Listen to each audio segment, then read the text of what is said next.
I want to tell you about something that quietly bothered me every time I walked past the free weights section of a gym.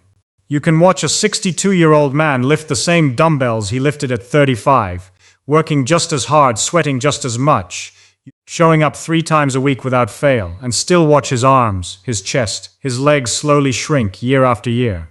Meanwhile, someone else his same age, using lighter weights, sometimes barely any weight at all, is gaining muscle, getting stronger, looking more solid at 64 than he did at 50. Something does not add up. If lifting weights is what builds muscle, the man doing the exact same lifts should be getting the exact same results. He is not. And once you understand why, you will never look at a weight rack the same way again. Before I explain what actually builds muscle after 60, I want to ask you to do one small thing for me. If any part of what I share today changes the way you think about your own body, take 2 seconds and hit subscribe here on Smart Psychology, because this channel exists to hand you the real mechanism behind the things everyone else just repeats without understanding, and there is a lot more of that coming. Let me introduce you to a man named Frank. Frank is 63, and Frank has been lifting weights for 30 years. He goes to the gym on Monday, Wednesday, and Friday like clockwork. He does the same bench press, the same bicep curls, the same leg extensions he has done since his 40s. Always the same weight, always 12 reps, always 3 sets, always finishing in exactly 45 minutes so he can get home in time for dinner. Frank is disciplined. Frank is consistent. And Frank has not built a single pound of new muscle in almost a decade. He is not lazy. He is not doing anything wrong in the way most people would judge it, and yet his body has quietly stopped responding. This is not a rare story. This is most people over 60 who lift weights. And the reason is not the weights themselves. The reason is something happening, or rather not happening, inside the muscle fiber itself, something that has almost nothing to do with the number printed on the side of the dumbbell. So let us ask the real question. What actually makes a muscle grow? Not what people assume makes a muscle grow, what the biology actually requires. A muscle fiber grows for one core reason. It experiences enough mechanical tension, close enough to its true capacity, combined with enough microscopic damage and enough recovery afterward, that your body decides it is worth investing resources into making that fiber bigger and stronger for next time. That is the entire process, boiled down. Your body is not sentimental. It does not build muscle because you showed up. It does not build muscle because you are consistent or disciplined, or because you have been doing the same routine faithfully since 1994. It builds muscle because the fiber was pushed close enough to its limit that your nervous system sent a distress signal, and your body responded to that distress signal with repair and growth. If that distress signal never actually arrives, no amount of showing up will matter, and this is exactly what happens to Frank. Frank lifts the same weight every single week because it feels comfortable, because it feels safe, because his body adapted to that exact load decades ago and stopped treating it as a threat. His muscles are not being asked a hard question anymore. They already know the answer. And a muscle that already knows the answer has no reason to change. Here is where it gets interesting, and here is the part almost nobody explains properly. Researchers have run study after study, comparing people who lift heavy weights for few repetitions against people who lift much lighter weights for many more repetitions. As long as both groups take the set close to true failure, meaning the point where another clean repetition becomes impossible. And the results, over and over, show something that surprises almost everyone the first time they hear it. Muscle growth between the two groups ends up nearly identical. Not similar in a loose sense, statistically almost the same. A group lifting 30% of their maximum weight for 25 or 30 repetitions, taken to genuine failure, builds just as much new muscle tissue as a group lifting 85% of their maximum for 8 repetitions. Let that sit for a second, because it directly contradicts what almost every gym poster, every fitness influencer, and every well-meaning friend has told you your whole life.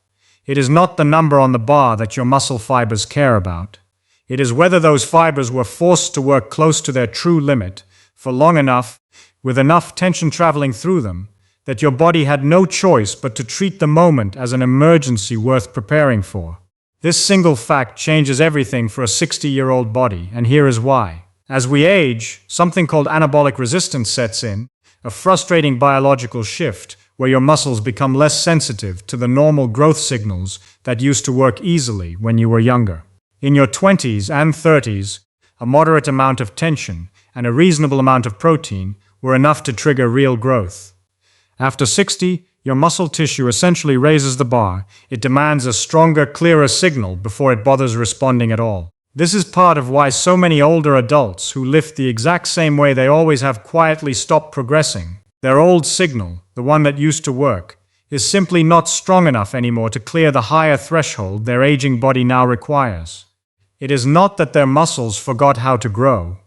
It is that the conversation between effort and biology needs to get louder before the body agrees to listen. There is also a quieter, less discussed piece of this puzzle, something researchers call motor unit remodeling.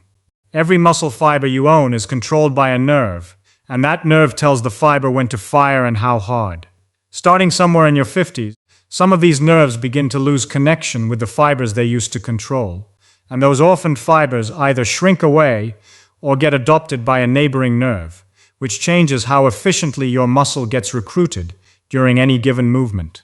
This is part of why the same exercise that felt effective at 45 can feel like it is barely reaching the muscle by 65, not because you got weaker in some vague overall sense, but because the actual wiring between your brain and that muscle has changed shape.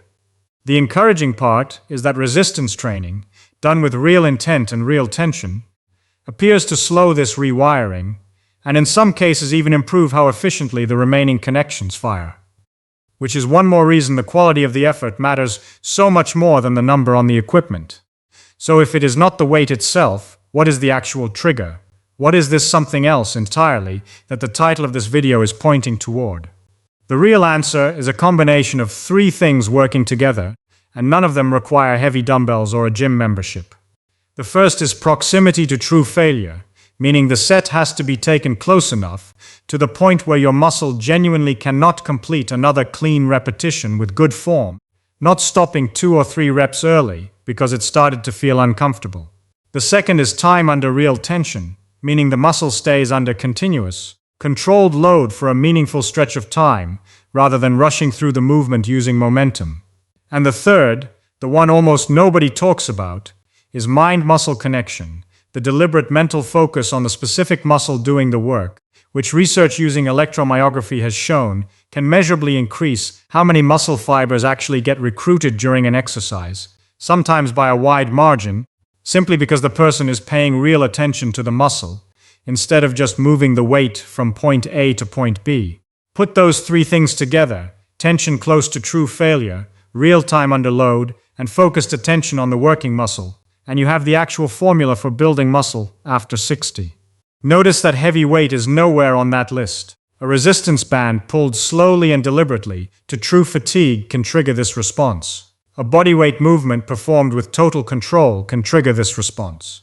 Even a light dumbbell, if taken all the way to genuine failure with careful attention on the muscle working, can trigger exactly the same growth signal as Frank's heavy bench press used to trigger back when it was still new and challenging to his body. Let me break each piece down a little further, because the details are where most people quietly go wrong. True failure does not mean the weight becomes uncomfortable. It means your form starts to break down, or the muscle simply refuses another repetition, and most people, especially those taught to be cautious with their bodies as they age, stop 2 or 3 repetitions before that point without ever realizing it. Real time under tension means slowing the movement down deliberately, taking 2 or 3 seconds to lower the weight, pausing briefly at the hardest point, and taking another 2 seconds to lift it back up, rather than letting momentum carry the weight while the muscle barely participates. And mind-muscle connection simply means closing the gap between your brain and the muscle doing the work, actually feeling it contract and stretch instead of thinking about your grocery list, because your nervous system recruits more fibers when your attention is locked onto the muscle itself. I want to pause here and talk to you directly, because if you are someone who has been told your joints cannot handle heavy weight anymore, or you have arthritis, or a knee replacement, or a shoulder that clicks and aches every time you try to load it, I want you to really absorb what I just explained, because it means you have not lost your ability to build muscle. You have simply been handed the wrong instructions your whole life.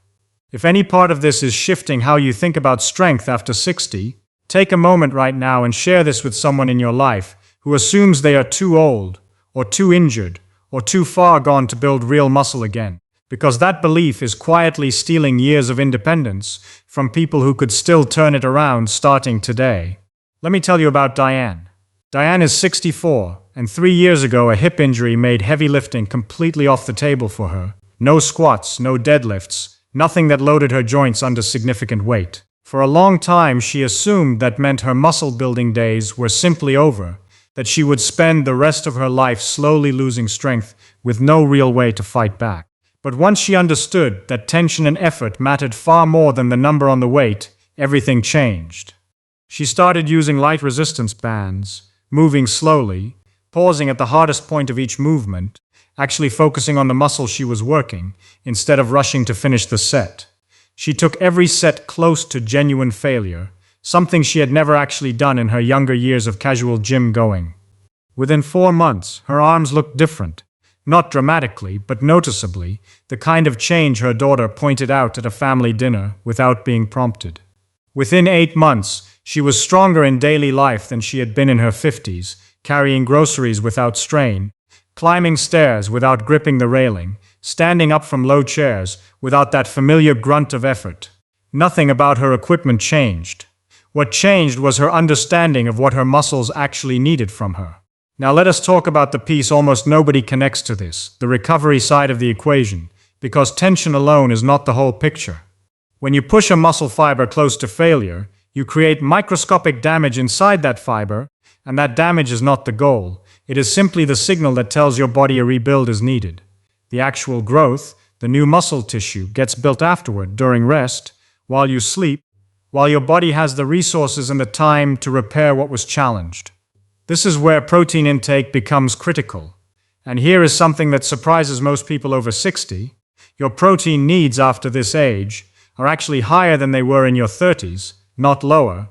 Because of that same anabolic resistance we talked about earlier, your muscles need a stronger dose of amino acids to trigger the same repair response that used to happen automatically.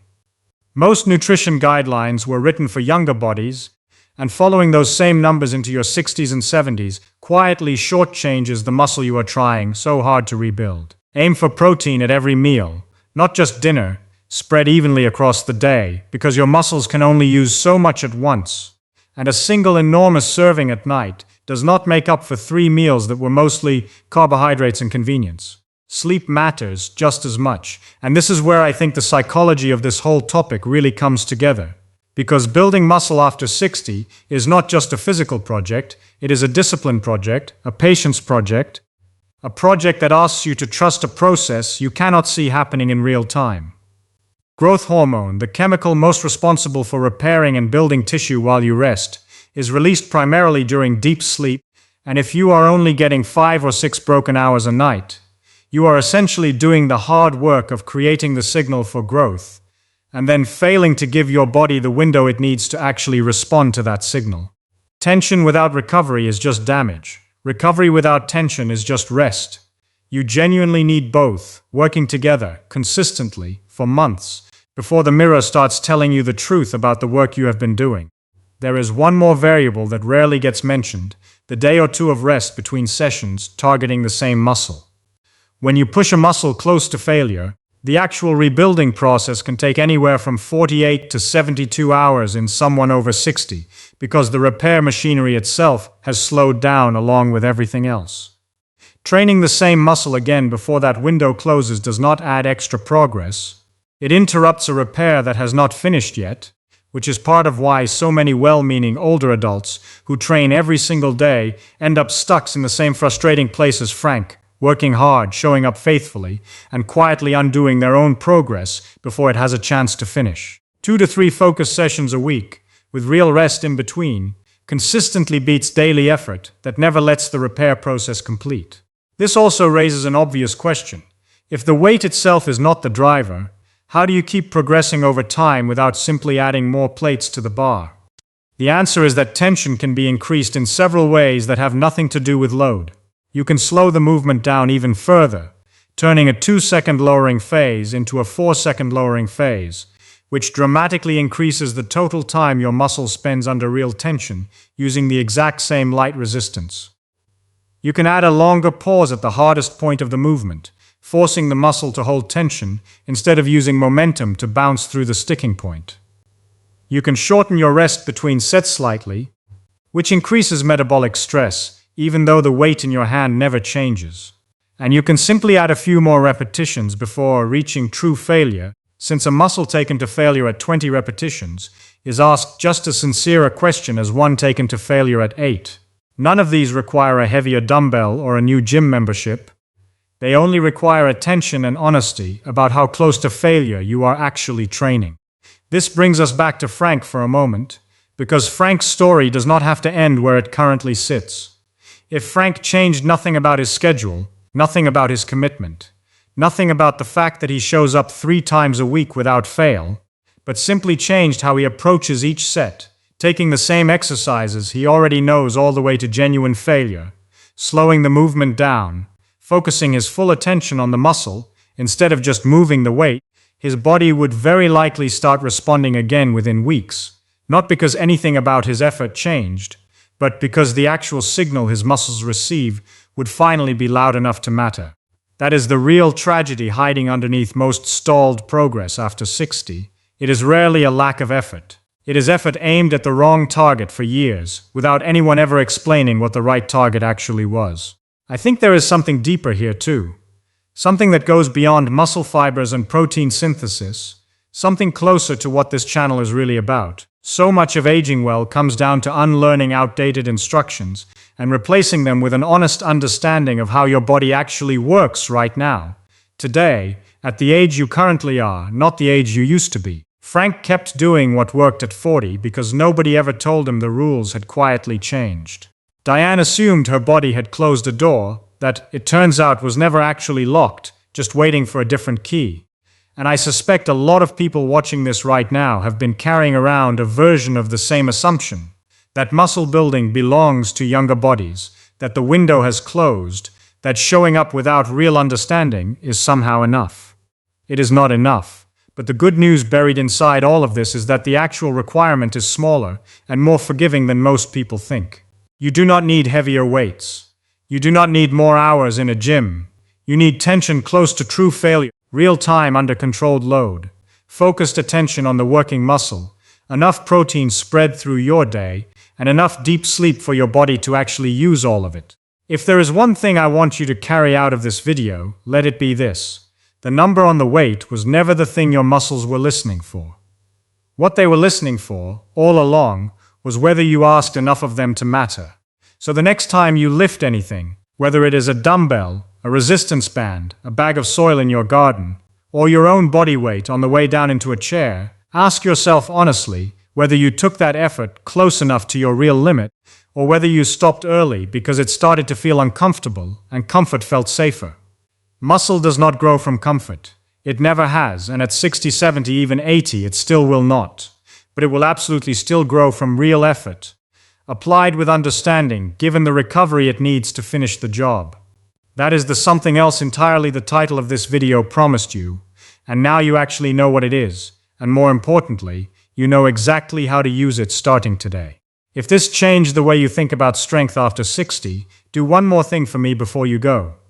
Subscribe to Smart Psychology so you do not miss the next video, because we go deep into exactly this kind of thing, the real mechanism behind the advice everyone repeats without ever explaining.